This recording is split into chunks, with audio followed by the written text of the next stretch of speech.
Can you go sorry, on, please? yes. All right. Great evening, everybody. Welcome, welcome, welcome. We are at our May 2nd, 2022 Community Engagement and Communications Committee meeting. We will be going over the agenda momentarily, but if we can start with introductions tonight, that would be awesome. First, I see Manny. Can you introduce yourself, please? Yeah, hi, my name is Manny Arises. I live at Juniper Hill Road. I happen to be the president of the Civic Association at Juniper Hill. Also very, very concerned, and I believe that education is one of the most important parts that we can get ourselves involved in for our community and for our kids. Thank you. Absolutely. Liz, I see you next. Thanks. Hi, everyone. My name's Liz Anastasi. I work at Greenburgh Public Library, where I'm the head of youth services there. Thank you. Dr. I. Hi, good evening, everyone. Dr. Iverson, Superintendent of Schools. Edith. Good evening. My name is Edith Horn. I'm a concerned citizen. I'm also a retired teacher of 40 years of service to the children of the Westchester community. So I'm concerned. Thank you. Jackie. Hey everyone, I'm Jackie Burton. I have the privilege of providing communications consultancy to the district. Thank you. Denise. Good evening, everyone. Denise Alamo. I am a parent of twins at Bailey, 4th graders, and also the current PTA council treasurer. Thank you. And David. I'm David Warner, board member, proud parent of a Woodlands graduate. And I am Jamal Thomas. I am the chair of the CEC committee, a Woodlands High School graduate and Board of Ed member. So we will start. Actually, we're going to start today by saying Happy Teacher Appreciation Week to all of the teachers in the community. You know, just when I think about what the world would look like, you know, without you guys, I just cannot fathom it. You know, you guys are creating the future. You are pouring into future leaders, and you know, this committee and myself, we truly appreciate it, and just want to send a big thank you to all the teachers out there. So the first thing we will do today is adopt our meeting minutes from March 28th. I'm going to pull up, I'm going to share my screen.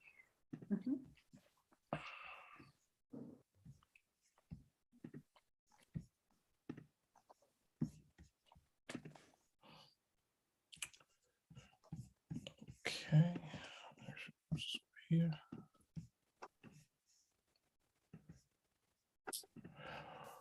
All right, what in the world? I always have too many things open.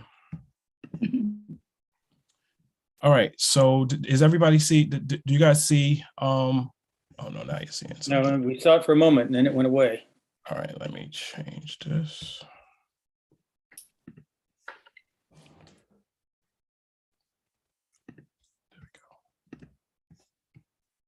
Okay.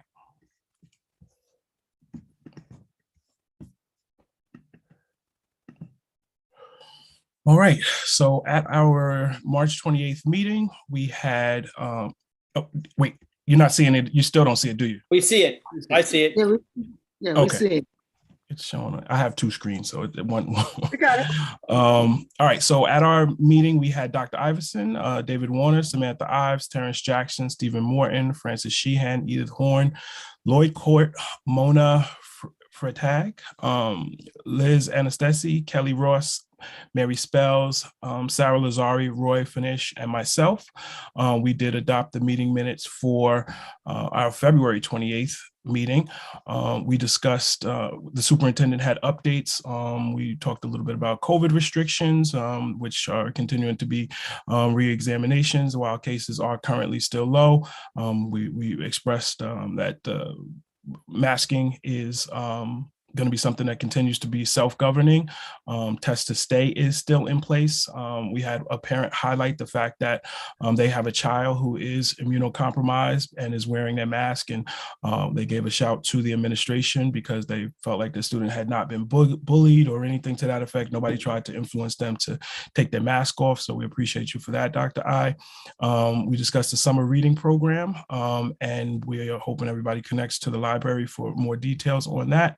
The library will be giving students some form of a choice in what they're able to read this summer. Summer school is being planned out by Dr. I believe we will hear some more related to that this evening. We talked a little bit about how we might there may be a partnership between the community center and summer school, the way that there has been in the past. Dr. I talked a little bit about what it might look like to replace the superintendent T's and to meet with the principals meetings with something that she will do in the future. We may hear about that tonight.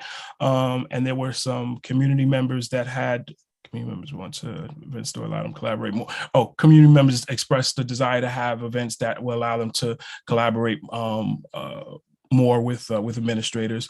And then we had a fairly lengthy conversation around communication policies. And we have since found out that many of those policies are going to be taken care of in the Government Relations Committee and will be taking place over the course of the next handful of months with administration. Does anybody see anything that should be added and or amended in the meeting minutes? I just have one correction, and it's very minor. Sure. And that is the spelling of my first name, Edith Horn. And the only reason that I'm a stickler about it is because EDITH is my aunt, and EDYTHE is me. Love my aunt. She passed away many years ago, but there's a difference. I will not make that mistake again. Apologies. Does anybody see anything else? I would probably add an adjournment time, but I don't have it on me, so. I do not have it on me either. I will need to remember at the end of every meeting to make sure I write that down. Yeah. All right, so I move that we adopt the meeting minutes for our February 28th, for our March 28th, 2022 meeting. So second. All in favor? Aye. Aye. All opposed? All right, meeting minutes are adopted. Okay, tonight, in terms of the agenda, I put the agenda in the chat for folks, and we will start with our superintendent updates. Okay, thank you so much, and good evening again to everyone.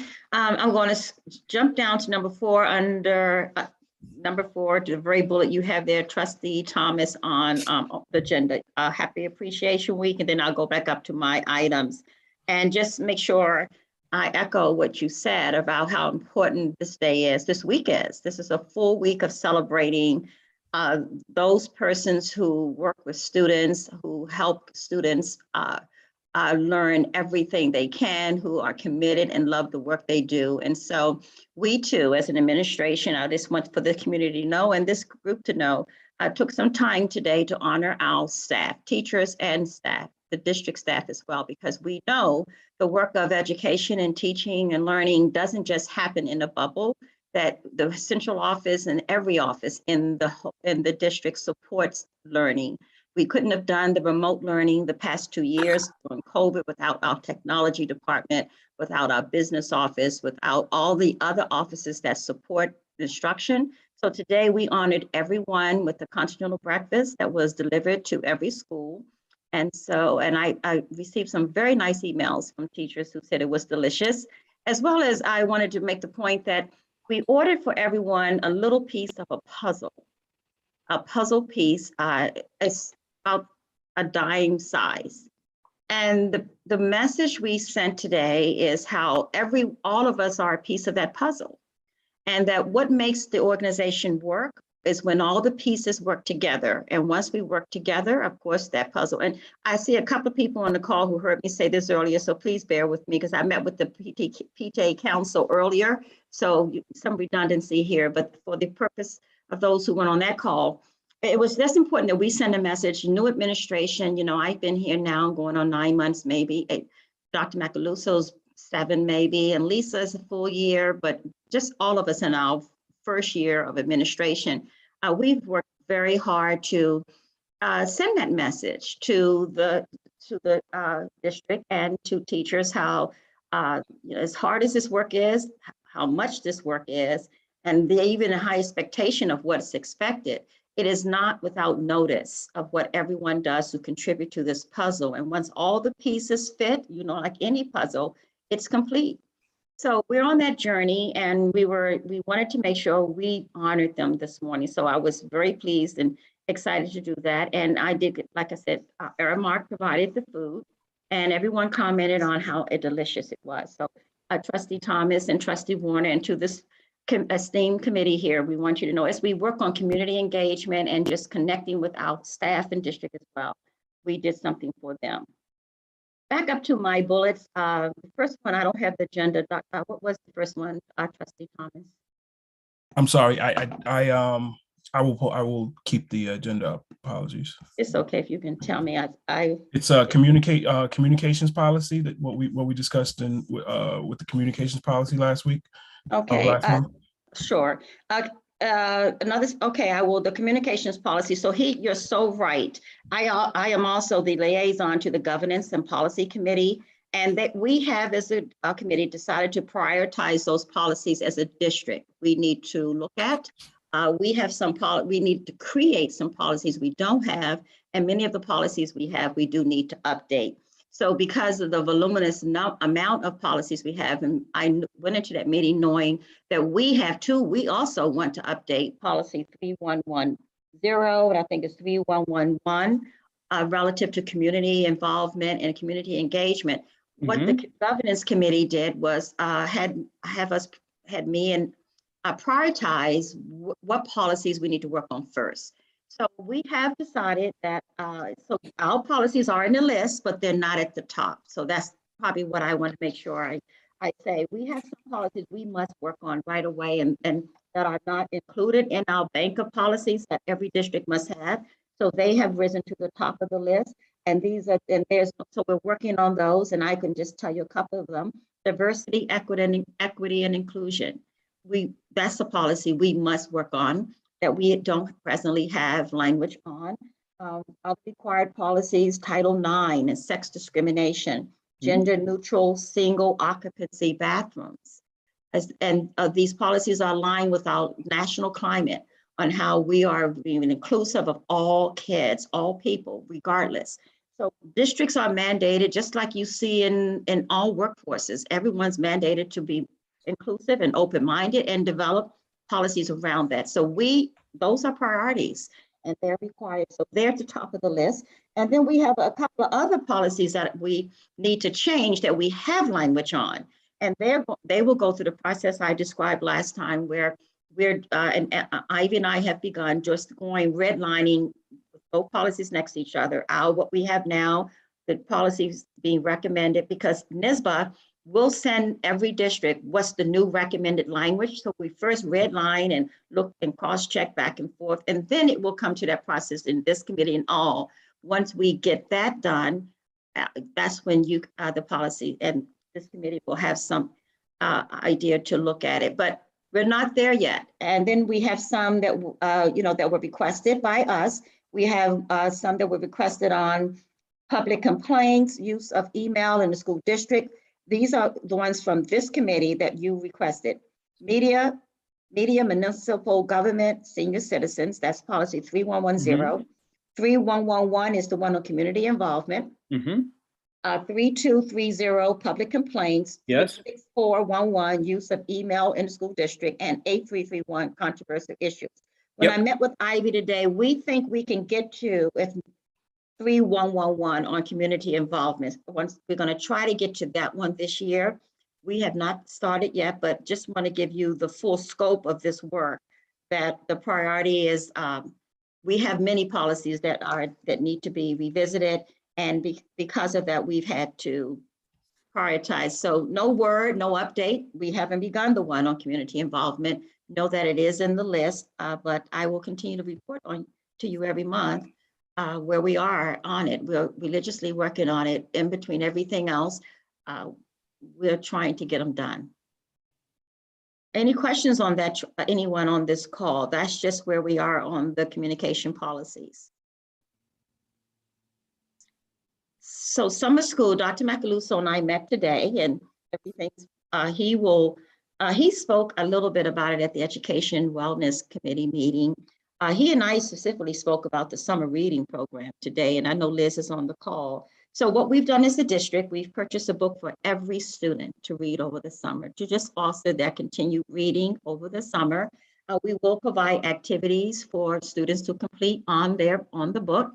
The books, though, activities are not required. And the reason Dr. Macaluso brought it to my attention is that, we don't want to penalize kids who don't get to them. It's to foster the enjoyment of reading. And the more kids read, the better they write, the better they speak.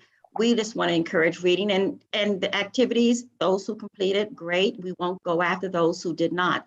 And then we talked about, like you said, Trustee Thomas, in some kind of way recognizing them through some kind of a back to school event, similar to what you did, Trustee Thomas, in the fall, joining that one, and or doing some type of a carnival where there is some recognition for, and that's the term Dr. Macaluso used, where there will be some recognition for students who finished the book or read the book, in addition to other things. Vendors will be invited to set up a table and give out flyers relative to their program, their services that they provide to the district and to homes and families.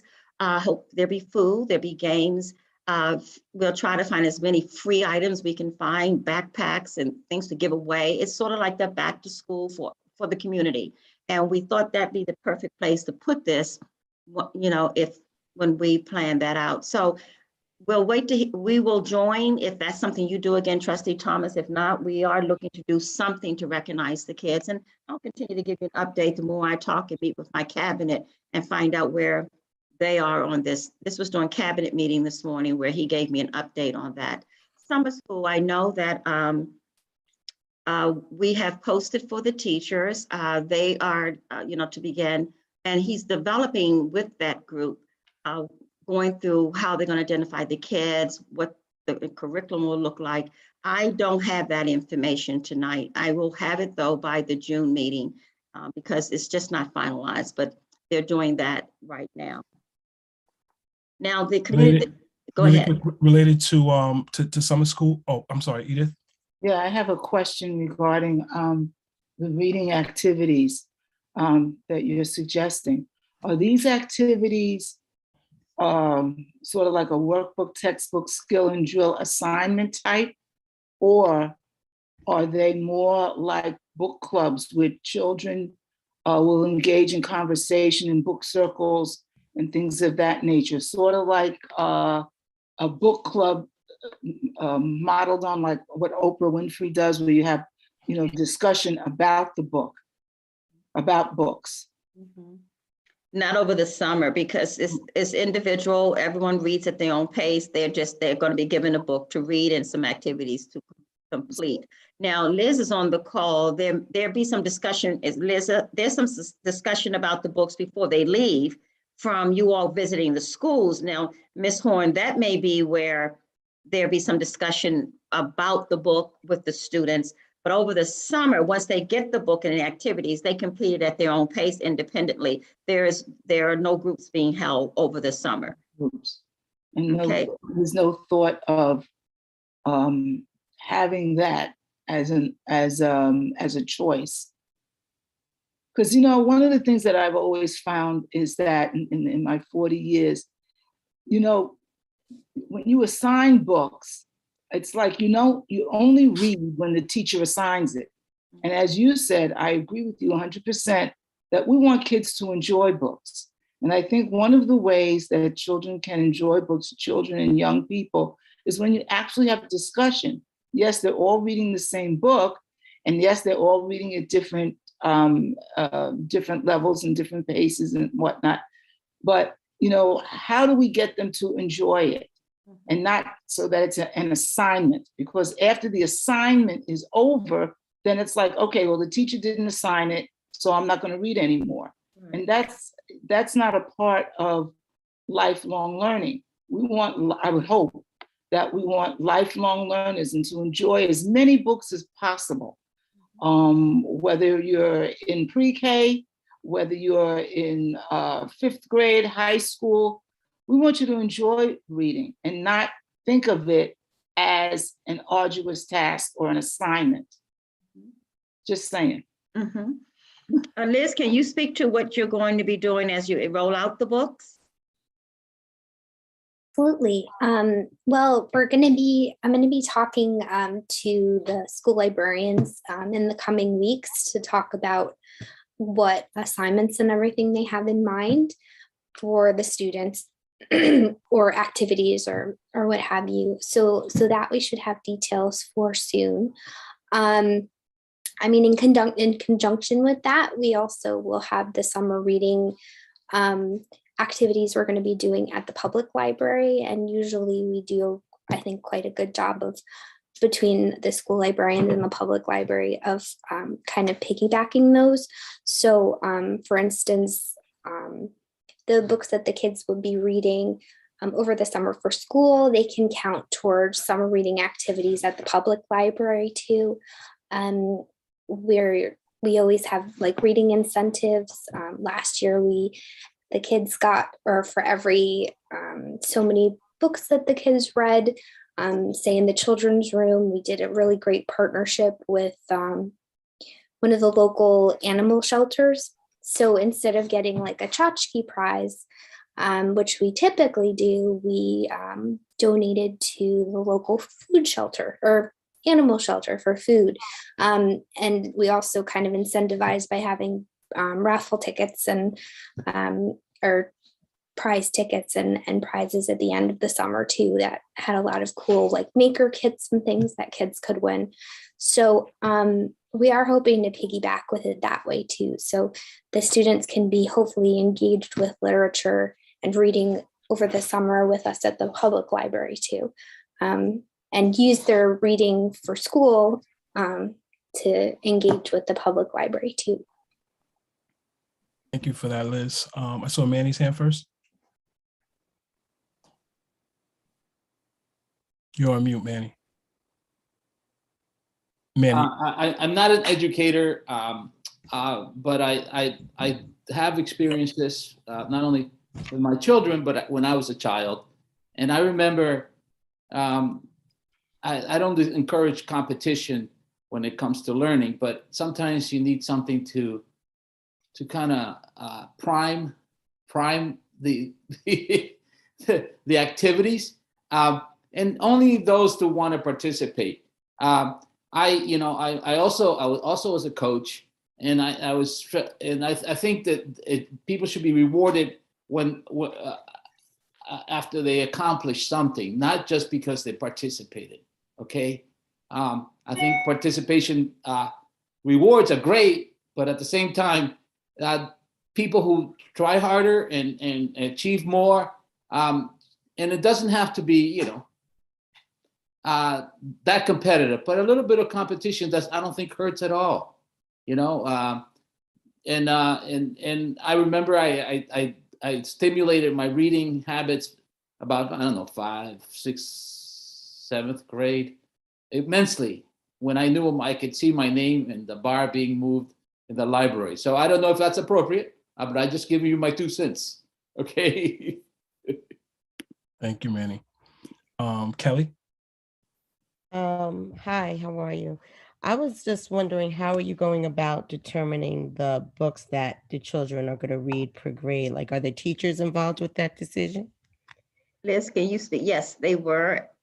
Liz, you want to finish your question? I'm sorry, Liz can then answer. No, I was just asking that, and I love the idea of having some sort of recognition at the end. I think a lot of times, you'll find children that do the reading, and then you have those kids that don't. And then if the kids don't get recognized for doing it, then you find the following year they don't have any desire to want to do it again, because, you know, they feel like, what's the point? So I like the idea of doing something. I love the carnival idea. I know Edgemont, they used to do something like that. So I don't know if you might even want to ask. I don't know if they do something recognizing the children who do summer reading, but they do some sort of carnival in a back to school carnival type of setup. Yes. And that's what, that's what Dr. Macaluso was describing to me. He hasn't fleshed out all the details, but definitely something on a kickoff as we come back to school, where the children will be recognized for participating. But Liz, are you able to answer the question about, I think when he was doing this, he got involvement from the teachers and the media specialists at every building about the books that they chose and purchased per grade level. Yes, I believe last that I spoke with the school librarians, that was going to be the process. Okay. They are involved. So it was only the children who, I'm sorry, it was only the teachers who selected the books? Yes, I think he met with the librarians at every school, and they were, yes, with him, selected the books. Did any of the children have any input? I don't know, maybe they'll, let's say, I don't know the exact process that you followed, but if there were, like, say, 5 books, and maybe the children got to select one of the 5 that they actually wanted to read.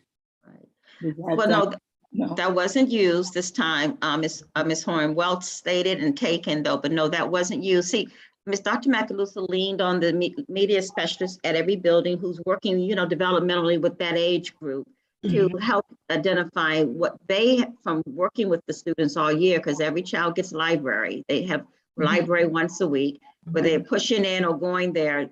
You know, the media specialists have a good idea around the interest level by grade and age that kids like. And so through that collaboration and meeting, those, you know, librarians were instrumental in helping to streamline the books of interest that the kids would enjoy. So I think we can feel safe. The books that were chosen, the children will like, and because they were developmentally chosen based on the interest level and where, you know, and just where kids are at that age in terms of what they like to read. So I do trust they did a good job at that. But in answer to your question, no students were not involved. I mean, good process you mentioned, but not this time.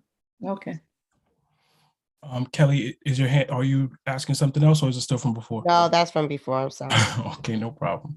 Mr. Thomas, I was trying to raise my hand, and I am sorry, I was not finding an easy way to do that. My screen is a little fatoots right now, but I just wanted to echo to Ms. Horn in terms of your question, which is a very good one.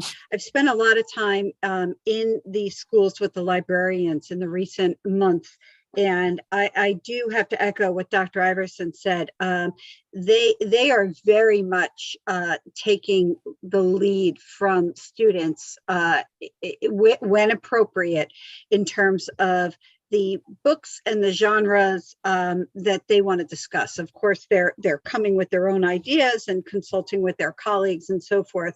But I think, you know, based on what I've seen in terms of how eager the kids are to check out the books that are featured on any given month, that they're on the mark. That's not to say there might not be some book out there that they haven't identified yet that could be fantastic, but I think they really are doing a fantastic job in you know, finding those right books. So I hope that helps, just from some personal experience in those rooms. Yeah, it helps somewhat. I'm just, you know, I'm only everybody can go from their own experience and in teaching of reading. And I've just found that when you give children books within a framework of what we as the educators want, and let them choose the book that they would like, number one, it gives them ownership. The other reason that I was suggesting the book club The other reason I was suggesting the book clubs is because it also helped to develop leadership skills. Who's going to lead the discussion? Does anyone have to write down any information in order to find evidence to answer any questions that they may have about the book as they're reading? You know, we do a KWL, what I know about the book, what I want to know about the book, what I learned from the book.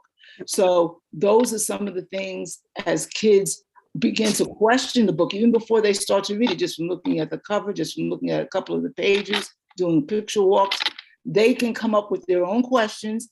And as they're reading, they can begin to answer. And then they say, oh, well, okay, here's the evidence to support the answer to that question that they posed themselves.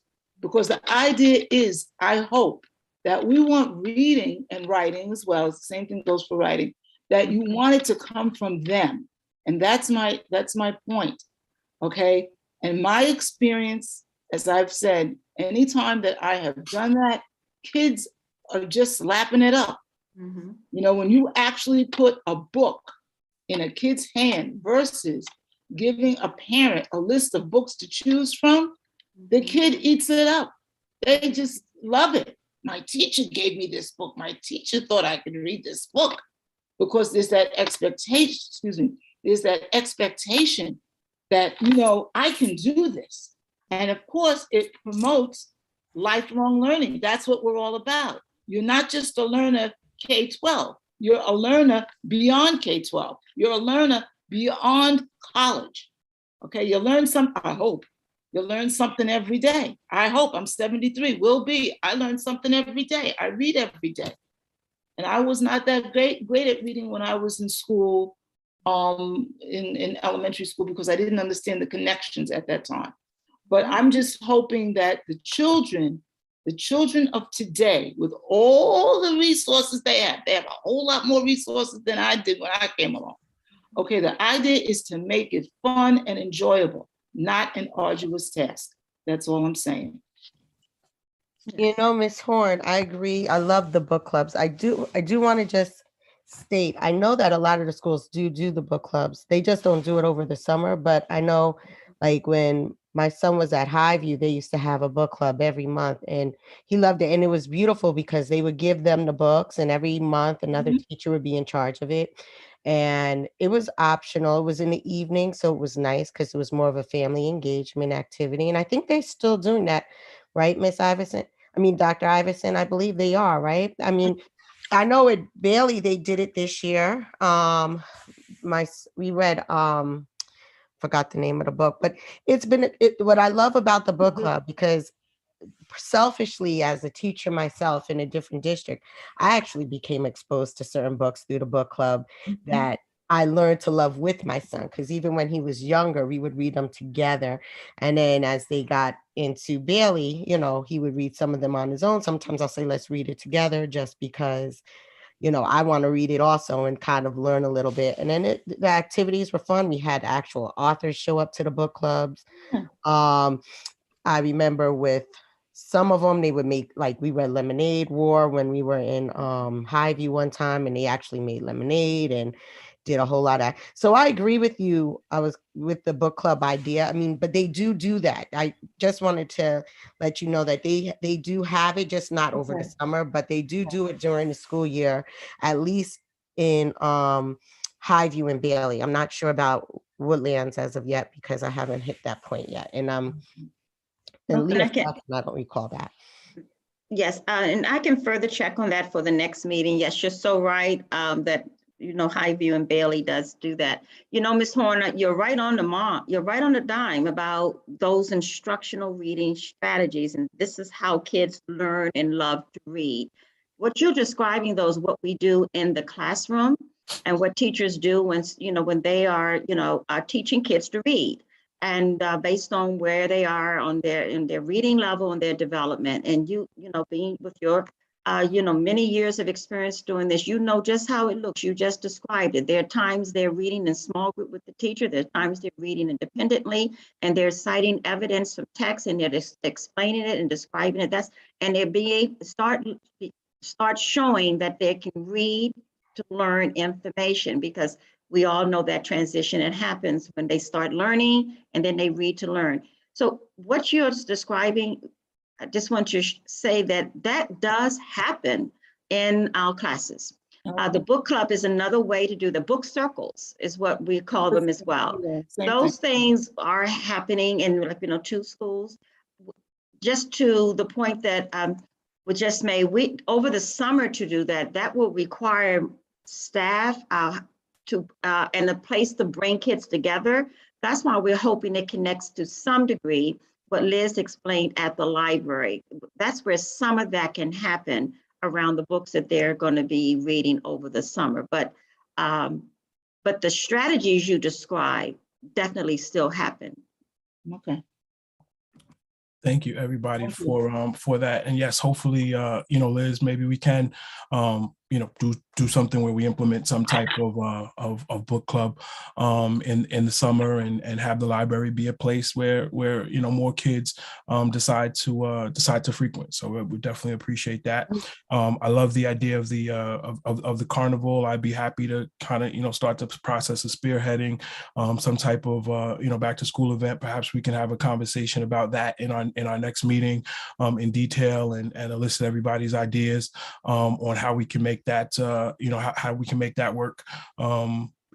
Recognizing students is obviously something we always want to continue to do, and if we can connect it to similar to what we did last time, and add more kind of education, really start the school off right programming to that. I think that would be an intriguing possibility. And that's just how we described it today, Trustee Thomas, what we had last year, but adding this educational component. So we'll be talking more with you about that if that's something we're still going to do. And to my last point about, a couple of points, my superintendent end of the year or community engagement event. I mean, that was something that we've discussed many times in these meetings, as you were used to having superintendent teas, superintendent desserts. And so I do feel the need to do something. I've begun to identify what it is and how I'm going to do it.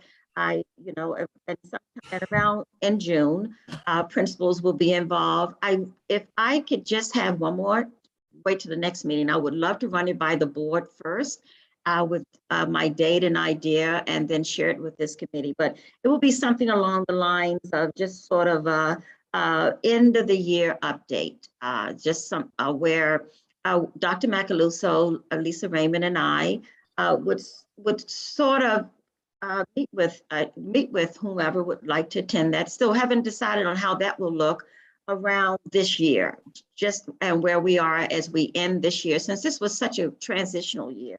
And I think we've made some strides, and we're on the way to next year, just for the community and those to know some of the highlights of this year that we would want to share, and open it up for some time for people to ask questions and to and have a chit chat, just a meet and greet around some of those very small 2 hours maybe during the day. Again, these are thoughts I've been having over some refreshment. May not be tea, but a formal a formal kind of this is where we are. This is what we did. This is where we're going.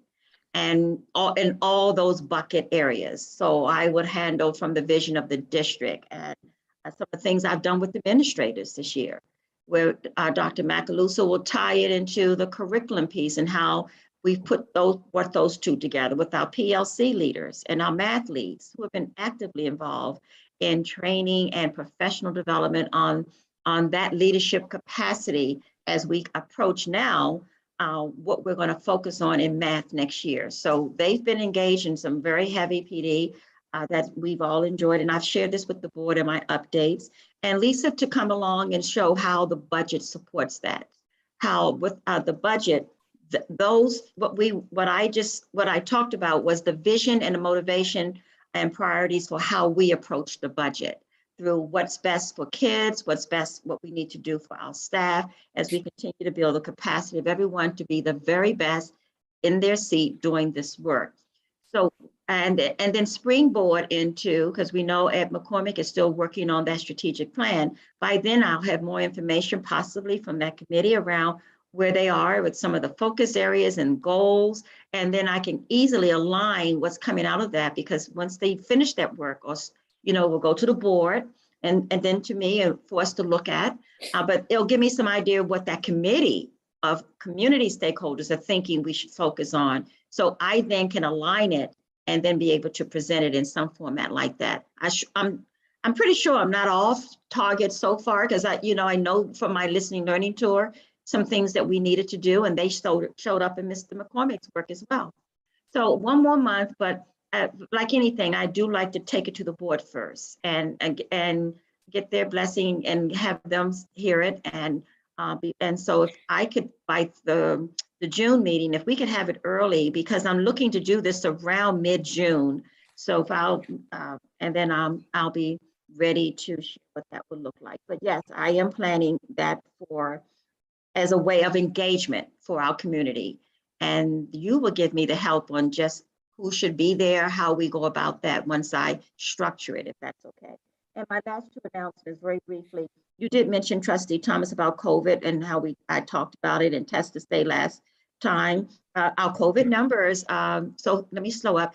A couple of times I've been sending home tests because we have an abundance of tests, and we like that. We have a lot of tests. So we still have the weekly testing going on for those who consented and want to. And we still have Tests to Stay. I reported last month that numbers were low. The numbers aren't high, but we have had a spike. And so just today in the Test to Stay room, we had 11 students who are participating.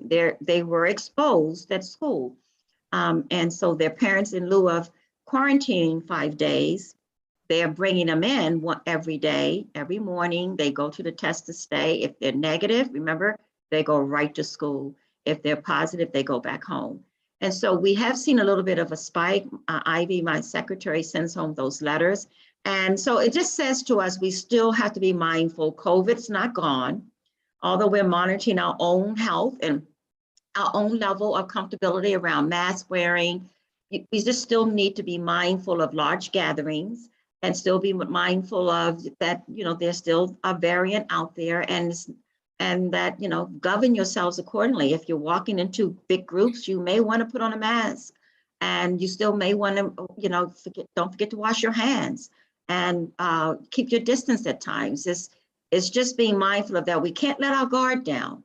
We're full in person, but you still have to be mindful of some activities. I'll tell you now, I have some meetings in person, not all, but if they're in person, they're small, they're in well-ventilated rooms with air purifiers. A lot of my meetings are still virtual, and I will say this and then I will end. And a lot of people still prefer it. I get a lot more participation, a lot more numbers, and I get as much done as it would be in person. So that's my spiel on it, but we are monitoring that, and I've been watching the numbers, and they have increased, and I send them home to the board every week in my packet. So we're just mindful of that. And we have budget meetings coming up for the community, as this is the Community Engagement Committee. If you can get the word out, it's on the website. We have scheduled we have a budget hearing tomorrow at the board meeting, May 3rd, but we put in place 2 budget meetings, one during the day. It's virtual for those who have 30 minutes during the day. And that's May 4th at 10 o'clock.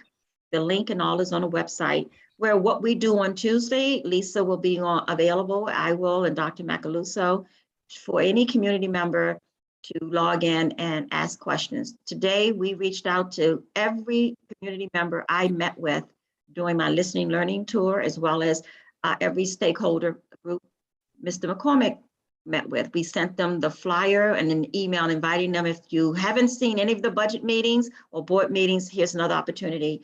And then we're doing it another time on May 5th at 7 p.m. in the evening. So as you're engaging in the community, if you can get that word out and share, it's on our website. Anyone who just has a final question, feel free to join. We will have Spanish translation available. Thank you, Mr.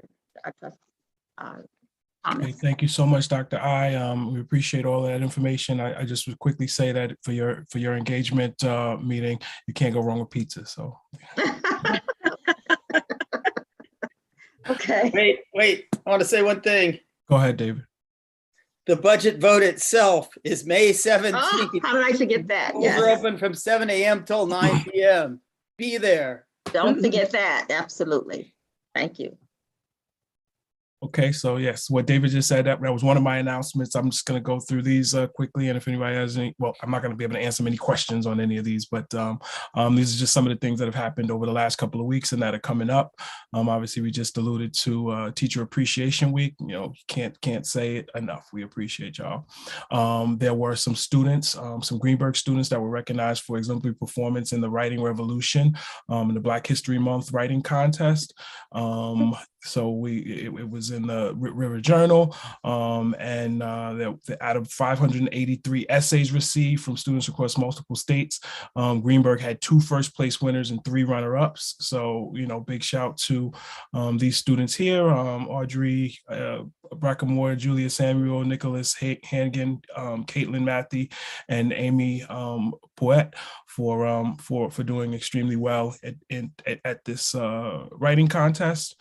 Mr. Thomas, really quickly, Sure. they did such a fantastic job, and TWR, the Writing Revolution folks, are so proud of Greenburgh that they are coming to the school on Wednesday to do an additional recognition of these kids. That is awesome. So we're going to take some more pictures and make sure that we are there to celebrate not only the kids, but of course their teachers who have you know, been leading this. The Writing Revolution obviously is a full-blown program that they are doing, and this was just one contest. So we will be there to continue to celebrate them. But I just wanted to point that out. They did that great of a job that they're getting double the recognition. Well, thank you. And if you can share the pictures with us when you get it, we can show some of those at our next meeting. You got it. So the League of Women Voters and Alpha Kappa Alpha Sorority Inc. Came to the school to the high school on the 21st, and were able to register 66 students to vote. So you know, obviously, as part of community engagement, civics is super duper important, and I'm happy to see students starting that process early. There was a STEAM and Family Night in collaboration with the Highview PTA, the Key Club, LASSO, and the Theodore Young Community Center. That was well attended. I saw some pictures that related to that. It looked like the kids had a ball.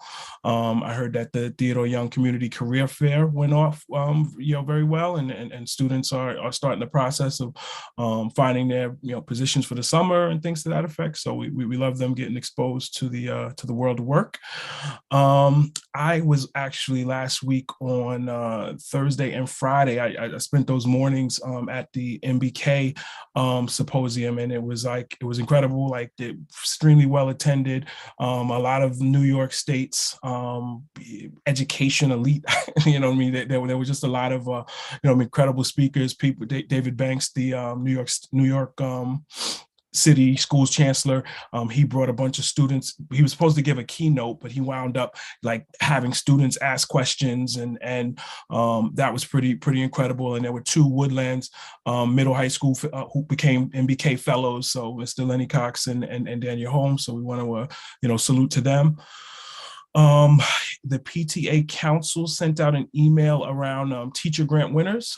So shout to Todd Mensch, Wendy Chavez from Woodlands, and Verily Woodward of Highview. They're all going to be receiving grants from the PTA. Matt Smith shared Learn with Leaders and Harvard student agencies are having a Future Lawyers program and a Future Doctors program. Whoever is, I believe the link to this document is inside of the YouTube chat, and I will share it, you know, here again, if I can find the chat, because the information, the links to those programs are available, and they start on the 28th. Once again, we will not fail to mention the Nettie Jackson Extra Mile Award. This is the last time that we'll be able to mention this at the at a CEC meeting. So, the nomination deadline is on the 21st of this month. Nettie Jackson went above and beyond. We have people in our districts who go above and beyond, and we're hoping that you guys can nominate some of the folks who do just that. Once again, the link is right here, or you can go to the Greenburgh CSD.org website. And if you search Nettie Jackson Award, the page will come up as well. It's already been mentioned, but it is worth mentioning again that Tuesday, May 17th from 7 a.m. to 9 p.m. we do have our Board of Education vote, as well as our school budget vote. In terms of the school budget vote, Dr. Iverson has mentioned the community forums, which will be Wednesday the 4th at 10 a.m. And Thursday, May 5th at 7 p.m. You can find those links on the website, or you can just go directly to YouTube and type in Greenburgh CSD. And if you're not subscribed to Greenburgh CSD, subscribe so that you get the various different video updates of the number of the different committees that come on, and you help us in the algorithm, and maybe we'll get Greenburgh famous and we'll get a whole bunch of money from somebody. So, so please subscribe to our YouTube page. Outside of that, in this week's what is the name of that document? I think you might be looking at the newsletter. Yes, the newsletter. Yeah, that's the budget newsletter. Yep. Exactly. So we have the two Board of Education. We have David Warner, our very own, as well as Julie Allange, who will both be the Board of Ed candidates on the 17th. So please go out and vote. And that is all I have for this evening. And if there's any questions, comments, concerns, now is the time.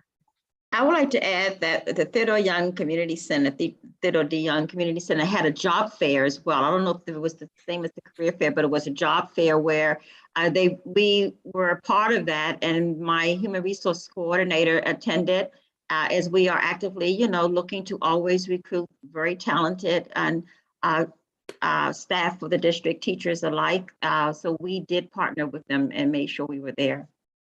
Okay, perfect. How many openings in the election? There's 2. Oh, okay, so they're going on a post. Yeah. Oh, okay. Anybody else have any questions or comments? Mr. Thomas, the only thing that I would like to add is you've mentioned in a couple of different ways or throughout this discussion, rightly so, highlighting some really fantastic students in the district. And I just want to say that we are working through a plan in short order to continue to highlight some of the fantastic work that these students are doing. You just talked about Lenny and Daniel as part of the MBK Fellows. We know of others who have achieved some acceptances into very competitive programs. And honestly, it doesn't even have to be that they just got into a competitive program. It can be someone who's involved in, a BOCES program, or who's volunteering, or doing, following their own passion and pursuit. That we'd want to highlight. So that's going to be a continued effort that we're working on, especially now that we are, dare I say, have a little bit more time where it's not constant COVID communications on nearly a daily basis. We really want to make sure that we're continuing to focus on the students and their activities. So welcome any questions or thoughts about that, but that's something we're really passionate about and are eager to pursue. That's awesome. That's awesome. Does anybody have any questions, comments related to that? Yeah, as a matter of fact, it just sort of popped into my mind that Please. we may want to look at the student news network that is being sort of revived, I understand. I know that my children are participating in it, and I want to say that I know of at least one or two other Greenburgh, excuse me, Greenburgh students that are also participating in this program where they have, they've partnered with like veterans in the journalism space. The mentors are volunteering their time from, you know, NBC and sort of things of that degree Oh, to cool, yes. sort of revive the Student News Network. And it's just been a fascinating process. We just started, I think we're coming up on our third meeting, but in the time that we have been working with them, they have asked the students to sort of develop and giving them a great amount of autonomy in decision-making about what things they're passionate about, what things they think are relevant, newsworthy, and they are sort of in a very democratic way, you know, deciding, okay, what are the stories that we want to follow and how are we going to research these stories? So that ultimately you're going to hopefully be assuming some role in the sort of the end-to-end process of live news delivery. Oh And my I gosh. think it would be a great opportunity to, you know, to look at some of the kids that are involved. Well, I have like 12 ideas based on that, considering that the school has its own broadcast, beautiful broadcast Video, facilities right. too. Yes, would you please, when you can, or whatever information you have. So I have the Greenburgh email address, just jburton@greenburghcsd.org. If you wouldn't mind sending me any leads on who, whether it's a student, professional, with whom I could speak, I would really Sure. love that. And if you Terrific. can copy me on that, I mean, I just Googled it, but I don't know if this is the right one. It says studentnewsnet.com. Yep, I'm not sure. that's it. Okay, That's perfect. it. So Okay. it's JBARTON. JBURTON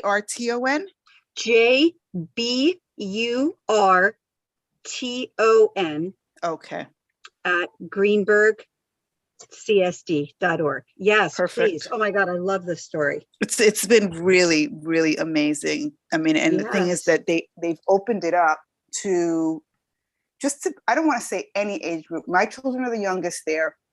And at first I was like, is this too much for them? Maybe they're just not ready for this. And they're like, no, keep them They here. rise So to- they've been very, very supportive. Last week, the kids got up and had to do a pitch to do their story and, you know, sort of make an argument for why they think that their story is newsworthy. Oh my That gosh. sounds amazing. Yeah, this That is sounds amazing. amazing. So fabulous. Okay, I can't wait to hear more. Manny? All righty. Yeah, I just want to know, are you sending out some information to the community about with budget information as well as the dates, the budget election, the election and the budget vote soon? So the budget It's news. 8 o'clock. I'm sorry. Okay. So as is historically done here in the district, there is a budget newsletter that's going to be mailed to every community member in Greenburgh. That includes all of the information about the budget, the revenue, the expenses, everything, all the questions, similar to the same format that's been done in the past. So yes, When? that's well, that's in press now. It normally is at press is being reproduced, and then I don't have the timeline in front of me. Jackie, do you remember the timeline? So yes, so Manny, the budget newsletter is yes, it is at the printers now. Forgive me, I'm looking at my calendar. Today's Monday. It should start arriving in homes probably the earliest would be Friday the 6th and through the 7th, 8th, 9th, Okay. the 10th being the absolute latest. It may show up a little sooner, but believe it or not, well, you'll believe it, the post office is still a little slow. However, there is a electronic version that is on the front page of the website. If you go to the website on the left-hand side, they call that the left rail. There's news and there's a link to it right there. There also, we reconfigured the website a little bit. So there is now a budget tab right on the top of the homepage. So if you needed to see any recording. Yeah, Yeah. look, Line by line is there. Look, this is this is there in our area. There's a lot of seniors. There's a lot of people who don't connect well. Who don't use the web, yep. So Yeah, the so hard we have to copies make coming. sure that they get the Yeah. information. And if we're going to get out people to vote, which we love to do at the Juniper Hill Civic Association, we have to have enough time. Not only that, for them to, if there's any questions, that we can address them. Okay, so it's key that it's timely. Yes, the post office is a little slow, but that doesn't mean we can't compensate for that at the district. Okay, so that being said, the sooner the better. And I know that there's a lot of misinformation goes out, and a lot of fear happens. That if they vote for the budget, the taxes go up, and all that kind of stuff. We want to take care of that stuff. To make sure that people understand. People. I'm one of those seniors that is committed to education, but there are a lot of seniors that can't afford the increases, or whatever. So we have to be able to address that when it happens, if it happens. Okay. Manny, would it be helpful to have a stack of these newsletters that have very specific information about the tax levy, which is extremely low relative to what most in Westchester County? If you had a stack of those, can we put those someplace just in case they don't show up in somebody's mailbox as they should? No, if they get mailed, that's fine. But it's the timing on the mailing. If it gets really tight, it really is. And by the way, I think I talked to Dr. Iverson about this. Greenburgh Central is one of the cheapest places to live as far as educational taxes. And you have to celebrate that and make sure you inform people, because they have a misperception that we pay more taxes than anywhere else in Greenburgh. Okay, we have to make sure that that's celebrated and pointed out. To my degree, I think sometimes we should be taxing people more. Not that I want more taxes, but I think the resources have to be out there. So I was at a meeting last week about it was about race, gender, and privilege, and all these folks were from Irvington, Dobbs Ferry, Hastings, and the places where they're paying $22, $25, $24 per thousand for every $1,000 evaluation, and we're at 16. Yeah. Well, it was 15 last time, but so we have to make sure that back down a little bit. Okay. And I just want to make sure that we know that happens out there, and we also know that most of the households in the unincorporated areas are cheaper. So even from that point of view, our budget gets affected. So all these things have to have a conversation that where people are made aware of when they go into the budget. And then don't start me on the co-ops. Okay, forget it. Okay, so let me shut up, and thank you for inviting me this time. Well, thank you for being here, man, and thank you for sharing that. That's important information that should be highlighted on a regular basis. Mm-hmm. So thank you for sharing that. Does anybody else have anything we want to touch base on? Okay. Well, if you excuse me, I have to leave. Thank you. Okay. Well, we're closing. So, but Thank you. I move that we close the meeting at 8:06. I got it this time. Second the motion. All in favor? Aye. Aye. Any opposed? Aye. You guys have a great evening. Aye. Bye-bye. Good night. Next Have a time. nice evening, everyone. Happy Bye-bye. Teacher Good evening, guys. Appreciation Week. All right, yes. See you Yes, next month. yes, bye-bye. Bye-bye.